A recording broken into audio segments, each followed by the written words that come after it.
Boas tardes, então. Estamos aqui em mais um episódio do Empreende Brasil, no segundo dia de Empreende Brasil. Então, sejas muito bem-vindo, Anderson. Obrigado.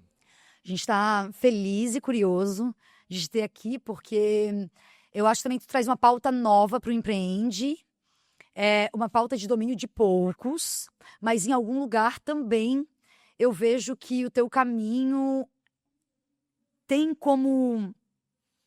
Não vou nem dizer como objetivo porque eu não sei, mas tem como consequência a entrega desse conhecimento para mais pessoas. Com certeza. Então, começando, tu pode te apresentar um pouquinho pra gente, apresentar um pouco quem é a Vida Veg, quem é o Anderson? Perfeito.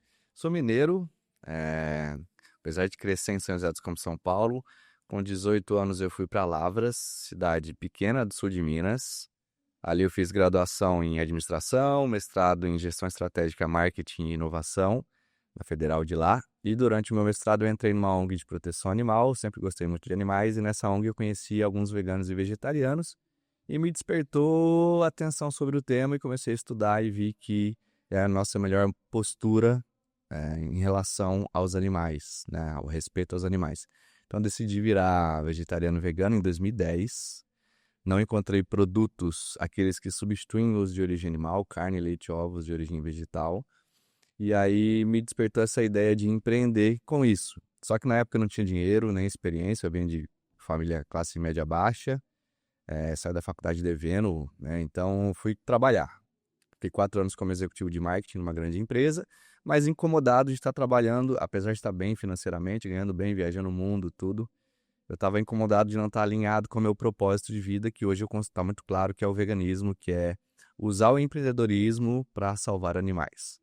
Então eu pedi demissão em 2015, voltei para Lavras, convidei um sócio que é engenheiro de alimentos e nós fundamos a Vida Veg.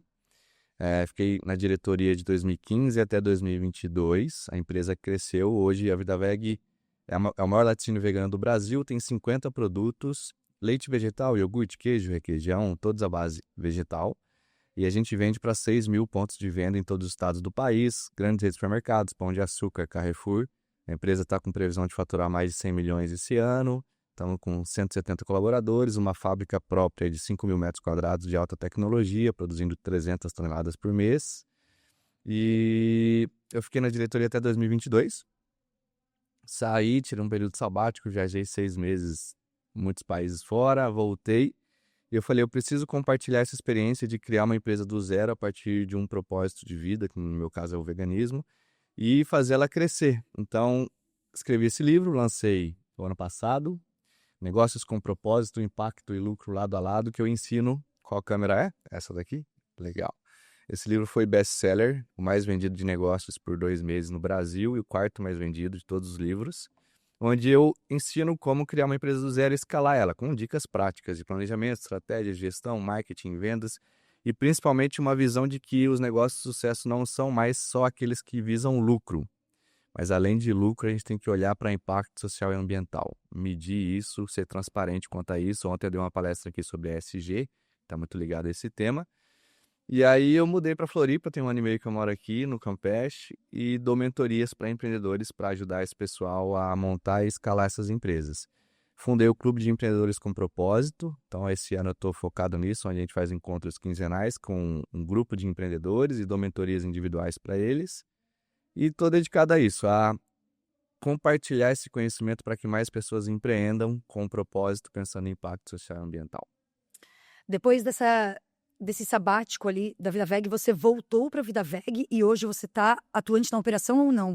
Hoje eu sou sócio conselheiro, então eu saí da diretoria, saí da operação, estou só no conselho olhando mais parte estratégica. Legal. Não vendi nada, continuo sócio. Legal. Eu sei que a gente tem trazido isso como pauta e ainda bem, assim, o propósito como uma pauta importante, central. Eu acho que não tem... Não sei, mas assim, deve ser raro encontrar uma pessoa que, dentro dessas pautas que têm sido discutidas, ainda não se questionou qual é o meu propósito. Mas para a gente poder também colocar isso num olhar do Anderson, o que é propósito para você? Eu acredito que cada um nasceu com uma missão, já, né? Eu acredito que Deus colocou todo mundo aqui, cada um com uma missão nessa vida. A minha missão hoje está clara, mas não estava antes, que é salvar animais através de um talento que eu tenho, que é o empreendedorismo. Então, nesse livro, eu criei o método SIA, S-E-A, para as pessoas descobrirem propósito de vida. Eu falo, faz 3 listas. A primeira, o que você tem talento, né, que você encanta as outras pessoas, que é o E do SIA, como encantar as outras pessoas, qual é o seu talento, que você faz e é reconhecido por isso. O A de amar, o que você faz, que você ama fazer, tem prazer naquilo.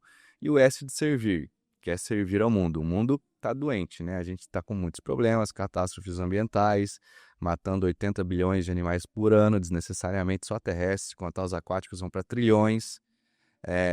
No Brasil, o principal fator de insustentabilidade é o consumo de carne, leite e ovos. Então, vou citar uns dados rápidos aqui. 90% do desmatamento da Amazônia é para abrir área de pasto, para pasto, e o restante para plantio de monocultura, soja e milho. E a galera fala, pô, soja e milho é para vegetariano. Não é, só 4% da soja e do milho vão para pessoas. 80% é produzido para alimentar animais. Esses animais gastam energia, né? Precisa pensar, andar, sobreviver, reproduzir. Gastam de 90% a 99% da sua energia e entrega de 1 a 10% no final como produto carne, leite e ovos. Então, é uma cadeia totalmente ineficiente porque você usa muita terra, muita água, você precisa de 20 mil litros para fazer 1 quilo de carne. Então, você compara com qualquer vegetal, por exemplo, batata, são 500. Precisa de muito menos água para produzir vegetais do que carne, leite e ovos. E questão de emissão de gases, nós temos hoje no Brasil 74% da emissão de gases de efeito estufa vem da pecuária. Ninguém fala isso. Só 6% vem de energia. Então, a principal maneira de você ajudar a preservar o meio ambiente, ajudar a deixar condições para as próximas gerações, nossos filhos, nossos netos, é você parar ou pelo menos diminuir o consumo de carne, leite e ovos, se você quer pensar na preservação do meio ambiente.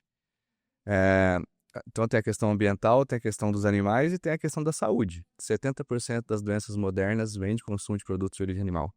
Então, aumenta a chance de câncer, quem consome carne, leite e ovos. Aumenta a chance de diabetes, aumenta a chance de alguma parada cardíaca, doenças cardíacas, porque vem de colesterol, né, de gordura saturada que está muito presente em carne, leite e ovos. Então, nós estamos falando de resolver os principais problemas do mundo através da alimentação. E tendo uma alimentação vegana, que é o meu caso hoje, eu me considero muito mais saudável do que eu era antes. Disposição, sono, tudo melhorou na minha vida. Então, é possível ter uma alimentação à base de vegetais com mais saúde, preservando o meio ambiente sem matar ou maltratar nenhum animal. Outro dado interessante, se todos os seres humanos comessem só vegetais, a gente precisaria só de 7% das terras que a gente usa hoje. A gente tem o equivalente ao continente africano no mundo de pasto e o europeu de plantio de soja e milho para alimentar esses animais. Então, são dados que eu fui estudando com embasamento científico que foram me impactando muito, muito. São dados mascarados, escondidos por donos de grandes empresas que estão lucrando, mas pisando no meio ambiente e nas pessoas. A maior parte do trabalho escravo também está na pecuária, né? Isso também não é falado. E aí eu encontrei, então, um propósito de vida que é trabalhar, né? Eu formei em administração, fiz mestrado em marketing, gosto muito, tenho habilidades de marketing, então fui usar esses talentos para servir ao mundo, salvando animais, e é uma coisa que eu gosto de fazer. Então, o propósito é isso, o que você gosta de fazer, o que você tem talento, e como você serve ao mundo, né? Como você melhora o mundo e ajuda a fazer parte da solução. Ou a gente faz parte da solução, da cura ou do problema. Então, a gente, como pessoas mais conscientes que estamos nesse evento aqui, com mais acesso à informação, com mais poder econômico, temos mais responsabilidade de fazer parte da cura do planeta. Isso é o propósito. Te digo assim que quando a gente ouve esses dados, é muito doido, né? Porque não tem como ele não atingir o coração de uma pessoa humana, né? Assim, se a gente se concentrar em olhar para isso com a verdade que se requer, sair de mas sempre foi assim, o padrão é esse, como sempre, sei lá. Cultura, né? Existe aí para isso, é cultural, mas, por exemplo, a escravidão era cultural. Era legalizado, mas não era moral. E a gente evoluiu, a gente mudou. Então, hoje eu considero que nós temos uma escravidão de animais. E a gente precisa evoluir. A gente não precisa mais se alimentar deles, está provado. Então, é uma questão moral, né? Mas assim, para você chegar dessa questão moral que para você era uma verdade, até aqui, que você tem uma empresa que já passou por 2 rodadas de investimento, tu teve que passar por processos de convencimento muito fortes, provavelmente. Você está falando convencimento. É você como meu mesmo empreendedor. ou de outras pessoas? Não, do mundo. Tá, aí Porque você abriu a facão um lugar assim. entra uma questão muito importante, que eu preciso fazer produtos gostosos e saudáveis. Então, primeiro fator de escolha de alimento no mundo, qualquer empresa que vai lançar um produto de alimento, sabor, tem que ser gostoso. Não adianta ser só vegano, porque se for só vegano, os únicos que vão comprar são só os veganos. Hoje, mais de 80% dos compradores de Vida Veg não são veganos. São pessoas que estão buscando um produto mais saudável, mais leve e gostoso. Quantos por cento, desculpa? Mais de 80%. Uau. E aí tem os intolerantes à lactose, os alérgicos a leite. Então, hoje nós temos 70% de intolerantes à lactose no mundo. Essas pessoas consomem Vida Veg, que é um leite vegetal, porque o organismo não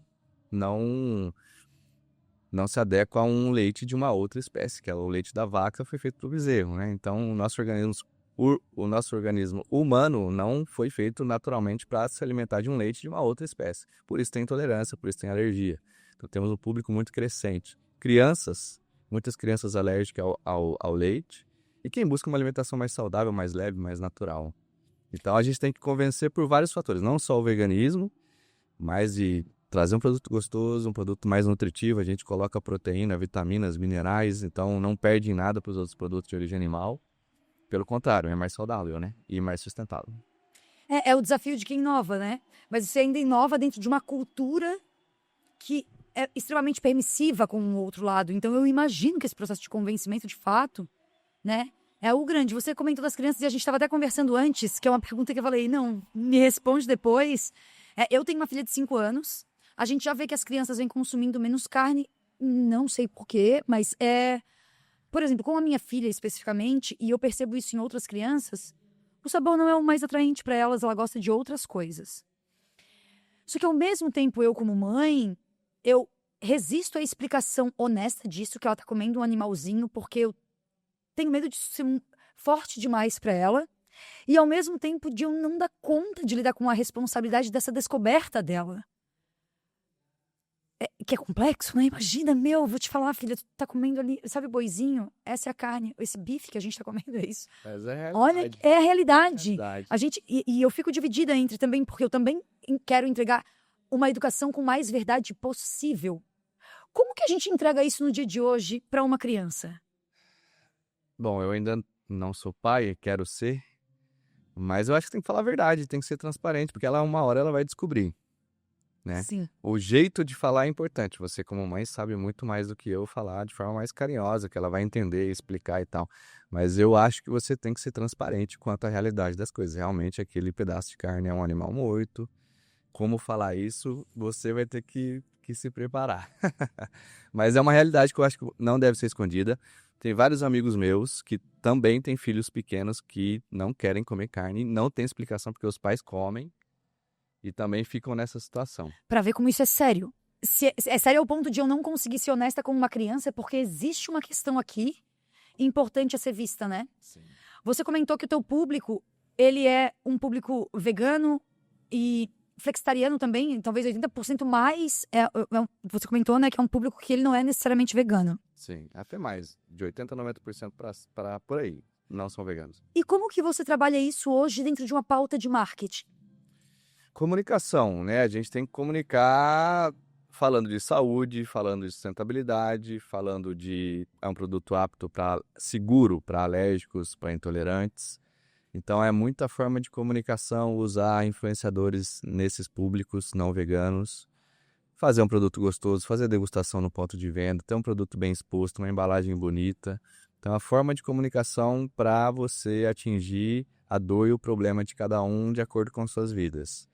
Então o veganismo não é a principal pauta da empresa na comunicação. Para os veganos, a gente tem uma certificação da SBB, Sociedade Vegetariana Brasileira, que garante que todos os produtos não têm nada de origem animal e também não foram testados em animais. Porque tem produtos vegetais que são testados em animais e as pessoas não sabem. Então a gente tem certificação e tem uma segurança. Agora a comunicação tem a comunicação para o vegano, mas não é o principal carro-chefe na comunicação, no marketing. A gente fala muito de sabor e muito de saúde também. Sim. Eu penso também como é que a gente torna isso acessível também em algum ponto, porque hoje a gente, se a gente olha para o Brasil, mais da metade da população brasileira, ela não escolhe o que ela quer comer. Sim. E como é que a gente torna isso Esse é um ponto importante. um lugar acessível a todos? Tá. Se você pegar... Tira os produtos industrializados, né? O meu produto nem todos os produtos industrializados são maus para a saúde, depende do processo. O nosso produto, ele tem só ingredientes. Se não for natural, é o mais natural possível, não tem nada artificial. Ou zero açúcar ou reduzido de açúcar. Então, tem produtos industriais que são bons, outros ruins. Depende dos ingredientes, do processo.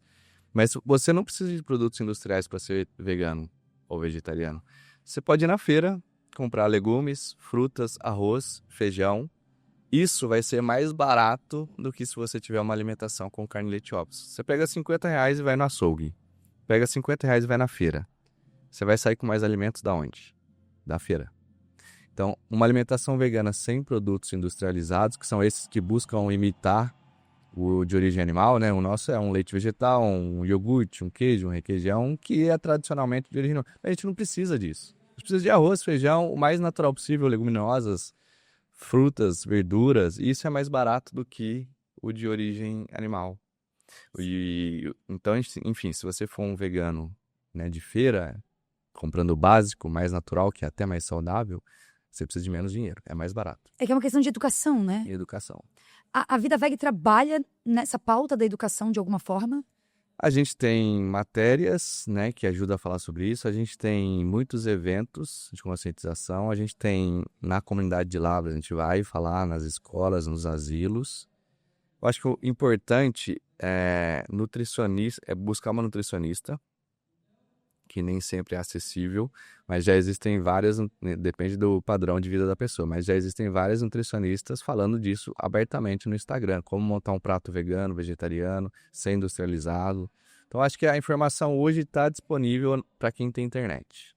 Se buscar no Google, no ChatGPT, nos Instagrams das Nutris, está disponível e você consegue seguir. Agora, se você tem condição, a minha dica é procure uma Nutri especializada, que tem conhecimento sobre essa parte do veganismo, que ela vai te ajudar, de acordo com a sua rotina, a montar um plano alimentar 100% vegetal, que vai ser mais saudável, que vai aumentar a sua imunidade, vai melhorar seu sono, só vai melhorar a sua saúde.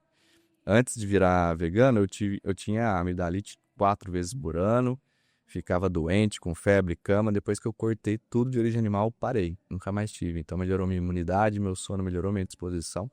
E isso, eu fui numa Nutri especializada, que me ajudou muito a montar esse plano alimentar e a seguir. E atividade física também, que é essencial, além de alimentação, né? Sim. É uma questão de atenção, né? Aonde a gente volta a nossa atenção a respeito da educação continuada, que inclusive é uma das habilidades mais importantes hoje. Mas falando em habilidades, eu vejo que você, assim, como um empreendedor inovador, veio num caminho, né, que tu foi abrindo de fato a facão, assim, como eu falei antes, né? Um mercado completamente novo. Isso requer algumas habilidades que talvez para empreendedores que vêm com pautas que estão no inconsciente coletivo como consumíveis, talvez não tenham a necessidade, o desafio que você talvez encontrou nesse caminho. Dentro da habilidade desse empreendedor Anderson hoje, olhando para trás, né? Nesses 10 anos, qual que tu acha que foi a habilidade que tu mais teve que desenvolver pra gente chegar aqui hoje? Ter a liberdade de falar de propósito e, né, com uma estrutura por trás que te fundamenta também. Nesse livro eu trago 10 comportamentos que um empreendedor de sucesso tem que ter. E para mim o principal é persistência.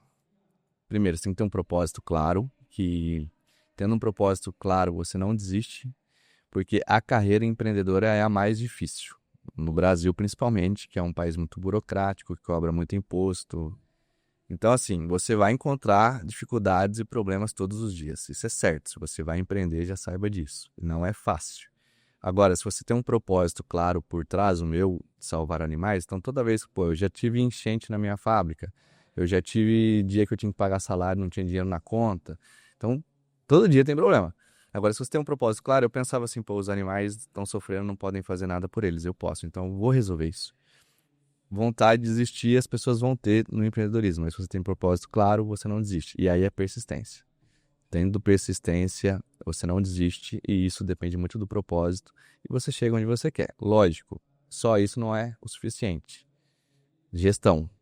Tem que ter planejamento, estratégia, plano de negócio, monitoramento de metas, indicadores, responsabilidades, gestão. Então tem que ter tudo isso que é o do tradicional das empresas, mas a nova roupagem que eu trago é ter um propósito claro e persistir. Com persistência e propósito claro, com visão, com planejamento, você chega onde você quer. Sim, esse mapeamento desses comportamentos, dessas habilidades que são importantes para a implementação do processo. E aí, qual é a tua melhor habilidade? Hoje, se a gente... Anderson, qual é o teu borogodó? O lugar onde você fala, isso aqui eu nasci sabendo e eu sou bom nisso. Nossa, acho que eu já participei de vários podcasts, eu tenho podcast também, mas nunca me perguntaram isso. Ainda bem que eu consegui fazer uma pergunta inovadora. Eu acho que assim, ser genuíno, né? Ser você mesmo, viver a sua verdade. Não tentar, porque no mundo atualmente as pessoas querem viver para agradar outras pessoas, para ser quisto, bem quisto, né? Todo mundo gostar da pessoa, mas você viver a sua verdade, isso hoje eu consigo fazer muito bem, viver a minha verdade independente do que vão pensar, lógico, com respeito e carinho. Mas acho que a habilidade de relacionamento é muito importante também, então eu consigo conversar com todos os públicos, né? Desde a faxineira até o CEO, o presidente, se relacionar bem em todos os ambientes. Eu participava de 90 eventos por ano na Vida Veg, com nutricionistas, com o público final, com diretores de empresa. Então, saber se relacionar é essencial para o empreendedorismo também, para crescer empresas. Eu já estou falando duas, né? Mas gestão também, e marketing, enfim. Ótimo. Você perguntou uma, eu falei Ótimo, várias. mas gostei mais dessas duas primeiras do que a gente entrar em gestão e marketing, porque também, assim, isso te faz bom independente do segmento que é aplicado, inclusive na tua vida pessoal, inclusive nas tuas relações e etc. Agora, para ter um bom relacionamento, que é a tua segunda, ela é extremamente dependente da primeira, de tu saber quem tu é, né? E por isso tu trabalha com propósito, porque parece simples. Eu ando comigo todos os dias, mas não é... A maioria das pessoas não sabe quem é. E aí, quando tu não sabe quem tu é difícil tu te fundamentar de forma estruturada num bom relacionamento, numa boa comunicação, ou qualquer outra habilidade que venha depois disso. Por isso que a importância do propósito é base de qualquer coisa. Perfeito. Implementar esse método CIA, descobrir o seu propósito. Eu falo descobrir, essa palavra é importante, porque eu acho que a pessoa já nasce com um propósito. Ótimo! Ela não tem que inventar um propósito. Ela já está nela, no coração dela, na alma dela, ela já nasceu com uma missão aqui na Terra. Todo mundo nasce com uma missão. Descobrir, tirar as cobertas, né? Porque ao longo da sua jornada, escolas, família vão te encobrindo, colocando um monte de coisa, sociedade em cima de você que cobre seu propósito, sua alma, sua verdade. Quando você descobre, tira as cobertas e vai lá no seu coração, na sua alma, você descobre seu propósito, a sua missão nessa terra. E aí você passa a viver a sua verdade. Quando você se alinha à sua verdade, ao seu propósito, tudo flui, tudo melhora. E alinhar o seu trabalho, a gente passa 1/3 da nossa vida trabalhando. Então, gastar nosso tempo, nossa energia alinhado ao propósito, aí não vira mais trabalho, obrigação, chatice, vira cumprimento de missão. Então, para mim, a Vida Veg, eu estou cumprindo a minha missão nessa terra, fazendo bem para outras pessoas, usando meu tempo, minhas habilidades. E aí fica tudo mais fluido, tudo acontece. Pega o código. É sério, descobrir. A comunidade transcritiva vai amar, mas pega o código, porque descobrir é tirar a coberta. Quando eu ouvi essa palavra pela primeira vez, nesse ponto de vista, eu fiz assim, ó. A comunidade transcritiva vai amar, porque a gente discute muito isso, esse descobrir. Perfeito. Olha, incrível. Eu te digo assim, que é inspirador a gente ver alguém que sabe de si, fez desse saber de si algo que é o seu trabalho, e teve sucesso nisso. Eu acho que de algum lugar, e por isso que a tua metodologia é tão importante, de algum lugar todo mundo deseja isso, mesmo quando não consegue colocar em palavras ou estruturar que é isso que quer ou que é isso que precisa. Então, assim, eu sou bem grata por essa conexão. Eu tô super curiosa de conhecer o teu processo. Eu quero conhecê-lo e aplicá-lo. Então, sejas muito bem-vindo, assim, também à comunidade do Empreende. Obrigada por trazer o teu ponto de vista. Eu que agradeço. É um prazer estar aqui com vocês, poder compartilhar. Meu Instagram, Anderson Vida Veg, compartilho muito lá também. No link da bio tem Eu fiz uma imersão gravada de um dia inteiro ensinando empreendedores a criar e escalar empresas com propósito, está gravado lá. Tem um clube de empreendedores com propósito, tem um podcast onde eu convido empreendedores que já tiveram sucesso com empresas de alto impacto social e ambiental, carreiras bonitas, inspiradoras, convido a assistir no YouTube e no Spotify. É Propósito e Empreendedorismo, o podcast. E, pô, tô à disposição para ajudar todo mundo aí. Eu acho que cada um tem sua missão. Precisa de, lógico, além do propósito, gestão é importante também manter isso. E também tem meu livro que eu compartilho a minha experiência. Então, obrigado pelo espaço, prazer estar com vocês. E vamos curtir o evento aí. Grata, Anderson. Até a próxima. Até a próxima. Valeu. Obrigado.